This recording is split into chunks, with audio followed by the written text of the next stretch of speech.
All right, UFO believers, listen up. You may well be vindicated. We are back with an out-of-this-world town square and a new book out later this week. Government officials, pilots, and scientists going on the record about their own close encounters. Michio Kaku, professor of physics at CUNY University and host of Sci-Fi Science on the Science Channel, got to read the book early, and he joins us with a review. Quite simply, Professor, do unidentified flying objects without question exist? 95% of all UFO sightings can be immediately identified as the planet Venus, weather balloons, weather anomalies, swamp gas, you name it, we've got it nailed. It's the 5% that give you the willies.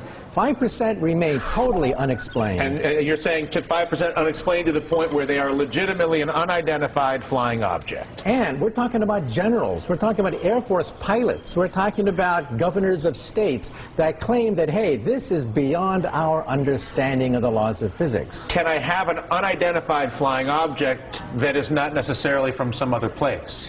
It's possible, but we've looked at all the alternatives. These are multiple sightings by multiple modes. In other words, pilots, eyewitnesses, radar, visual sightings. These are very hard to dismiss, the handful of sightings.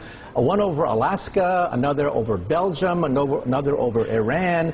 The handful of things that still cannot be explained defy known laws of physics. So then, by that definition, does this confirm the existence of life on other planets, in your opinion? I wouldn't go that far. We need alien DNA or an alien chip. That would nail it to the wall right there.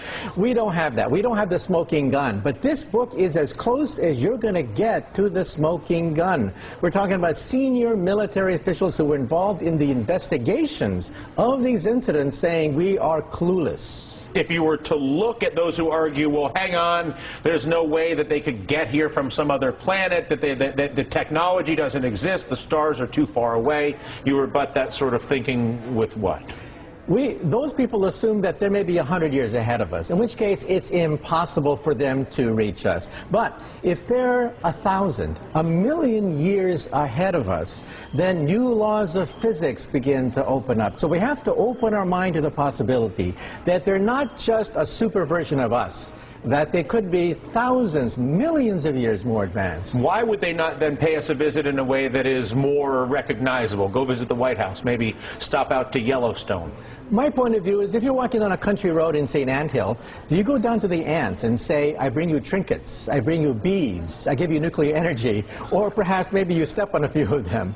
If they're that advanced, maybe they simply are not that interested in us. All right. Listen, Professor, it is an absolute pleasure. If we have any strange sightings, at least now I know who to call. Before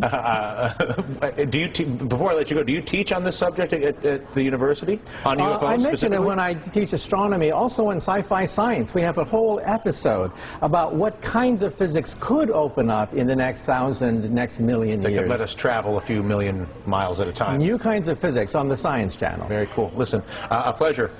That does it for us. I'm Dylan Radigan. Hardball's up right now.